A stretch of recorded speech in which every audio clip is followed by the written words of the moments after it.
Esta é a aula 25. Vamos falar sobre green e condições. Green e condições quer dizer o seguinte: até aqui a gente tem trabalhado funções de green de equações diferenciais não homogêneas. Então, aí no lugar da não homogeneidade, a gente coloca uma função delta e a solução fica sendo a função de green. Mas a gente pode usar também função de green para equações homogêneas, quando as condições iniciais ou de contorno são não homogêneas. Então, nesse caso, a condição inicial ou de contorno, a parte não homogênea, a gente substitui por uma função delta de Dirac, e aí o problema fica sendo descrito por uma função de Green. Então, é parecido com o outro, entendeu? Então, vou explicar dando um exemplo.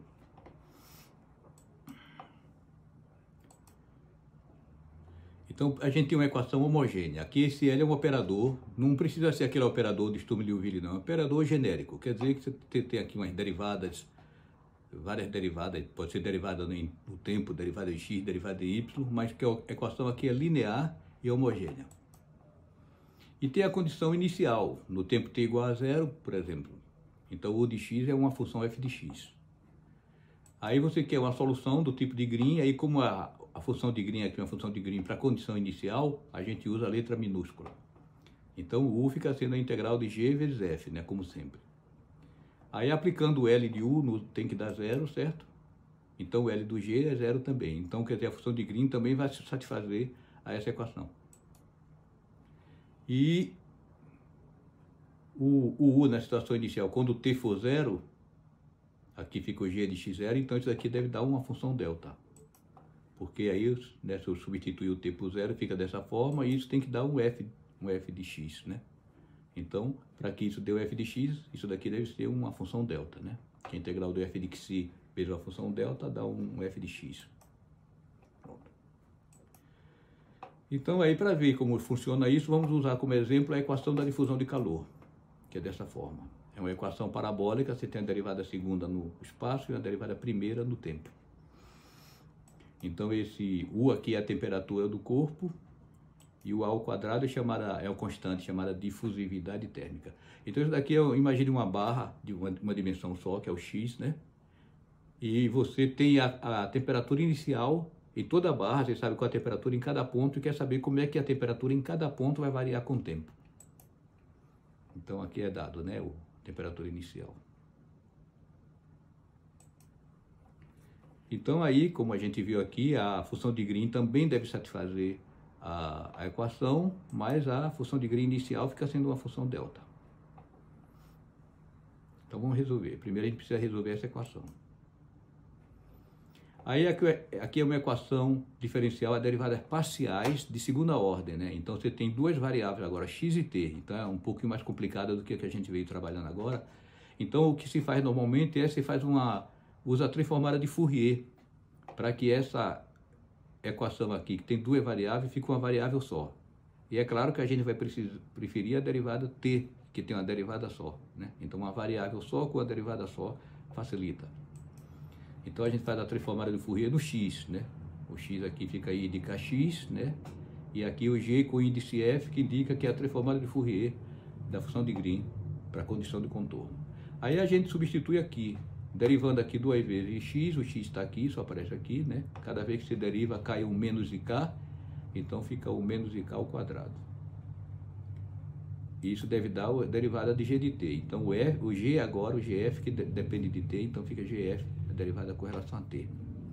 Aí a gente bota tudo na mesma integral, e como isso vale para qualquer k, então, essa parte daqui, o integrando aqui deve ser zero. Então, né, a gente tem agora uma equação, tá vendo? Essa equação aqui que tinha duas variáveis t e x, aqui só tem t, e é uma equação de primeira ordem. Então, isso facilita muito, né, usar a transformada de Fourier quando você tem equações a derivadas parciais. Aí, você integrando o g de f, então é fácil, aqui é exponencial, né? Porque exponencial, você derivando, cai isso daqui na frente da função, né?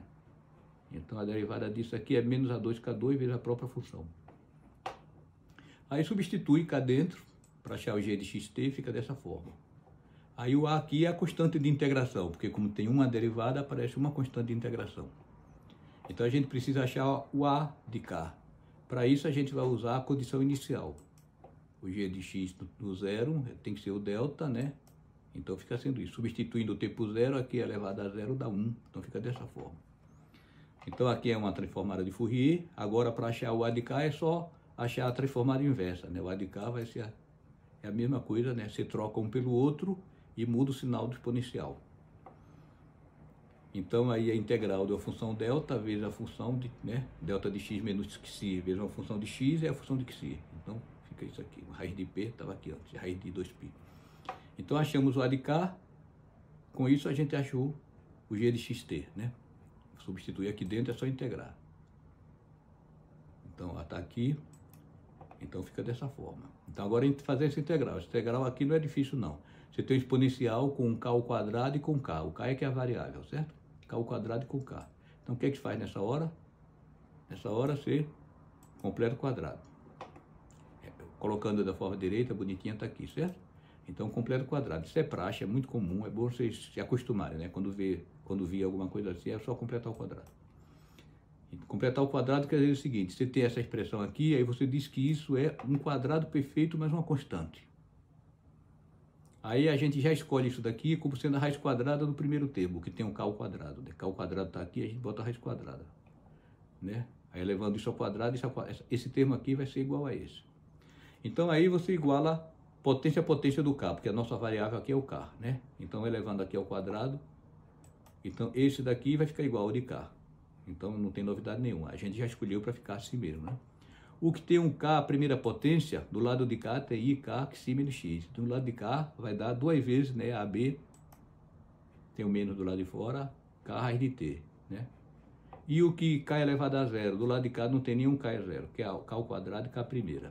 No lado de cá tem o b ao quadrado e o c, né? Então o menos está aqui. Então dessas três aqui, essa primeira já está satisfeita. Da segunda a gente acha o b, é só jogar para o outro lado, né? O k aqui cancela. E da terceira sai que o c é igual a b ao quadrado. O b é isso daqui, então eleva ao quadrado aqui. Tudo constante, né? Porque a gente vai integrar em k. Isso daqui é tudo constante com relação a k. Aí, então isso daqui ficou igual a isso aqui, né? Substituindo o b, que é isso aqui, e o c, que é isso daqui tudo, né? Parece complicado, mas está mais fácil, porque agora só tem o k aqui dentro. Então o g de xt, né, vai dar exponencial disso aqui. Então esse xp aqui, tem muita gente que não está acostumada, xp quer dizer exponencial. Então às vezes, em vez de você escrever e elevado a menos tal, tal, tal, você bota xp menos tal, tal, tal. É a mesma coisa, a mesma função. Mas aí quando o argumento é muito complicado, é melhor escrever assim, que fica mais legível, né, do que botar isso aqui lá em cima, entendeu? Então exponencial, aqui é o exponencial. Então vamos fazer essa integral, aqui é fácil, a gente faz a mudança de variável, né? Chama isso daqui de tal e substitui. Então a variável aqui é o k, né? Então não esqueça, então fica a raiz de t dk igual a d tal. Aí substitui k, a integral, né, tá aqui. Esse a raiz de t é constante, né? Ficou assim. Mas aí quando k for menos infinito, substituindo aqui no k, o tal vai ficar um real menos infinito, menos um i, um complexozinho, né? E quando for mais infinito, vai ficar mais infinito, menos um i complexo. Então esse s daqui é essa partezinha daqui. Então como é que fica essa integral? Aqui é a integral do uma gaussiana, né? Só que tem esse deslocamento aqui no plano complexo. Mas isso não é problema não, porque esse deslocamento a gente está integrando aqui, ó, de menos o r tendendo para infinito, né? Menos r menos is, até aqui mais r menos is. A gente está integrando essa linha. Mas se você considerar bem esse contorno aqui, esse contorno azul, a integral ao longo do contorno azul é zero. Por quê? Porque a função que a gente está integrando, é a menos tal quadrado, ela é uma função analítica. Ela não tem um ponto que ela vai para infinito, só do infinito que ela vai para infinito, mas o infinito não interessa, né? Ela não tem uma raiz quadrada que tem uma bifurcação, que dá dois valores, não tem um logaritmo que tem infinitos valores possíveis, né? O logaritmo do número complexo tem infinitos valores possíveis, não tem nada, ela é totalmente normal. Você pode expandir ela numa série de Taylor, então ela é analítica. Então assim, a integral fechada da função analítica dá zero, né? E aí essa integral aqui é a integral aqui de mais r a menos r pelo eixo real. Essas integrais aqui no ponto de cá, o real, a parte real é R, vai para infinito, então quando você bota E elevado a menos infinito ao quadrado, isso aqui vai para zero, né? Que é a gaussiana, os valores da gaussiana lá no infinito é zero. E aqui a parte de baixo é a integral que a gente quer, de menos R, menos IS, é essa daqui. Como essa soma é zero, então a gente conclui, né, que essa integral aqui é igual a menos essa.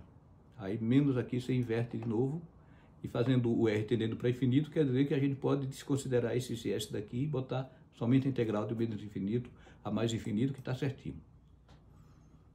Certo?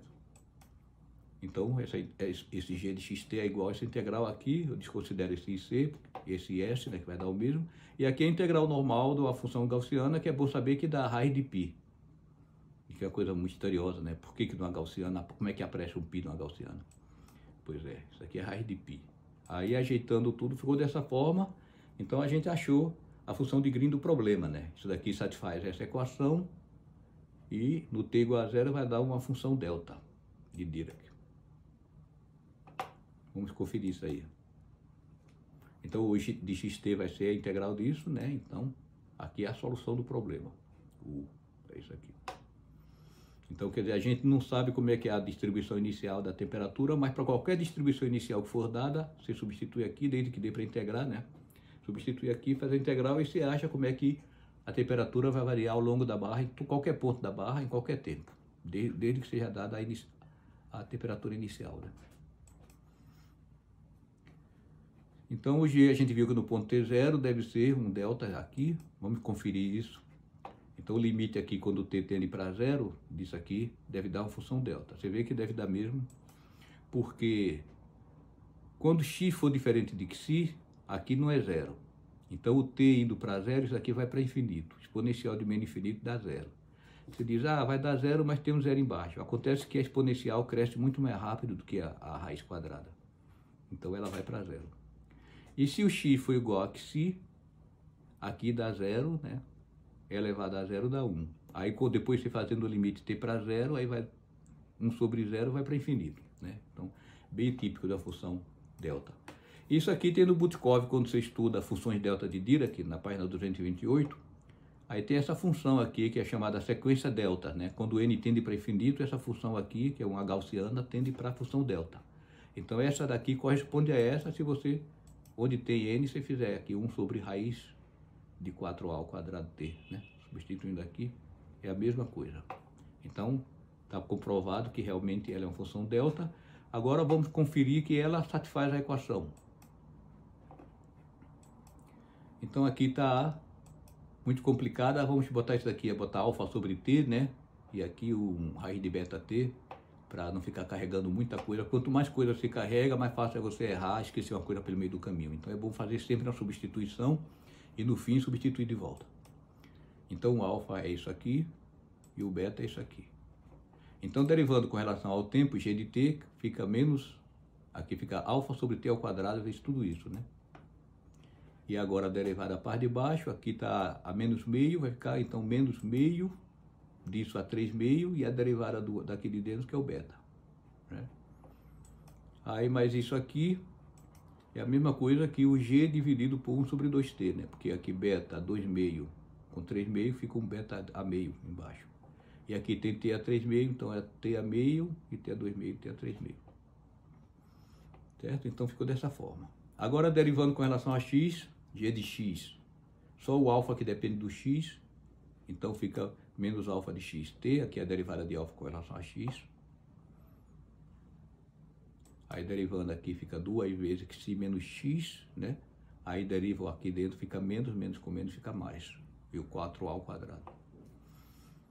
E agora o g de xx, deriva aqui com relação a x, fica menos 2, né?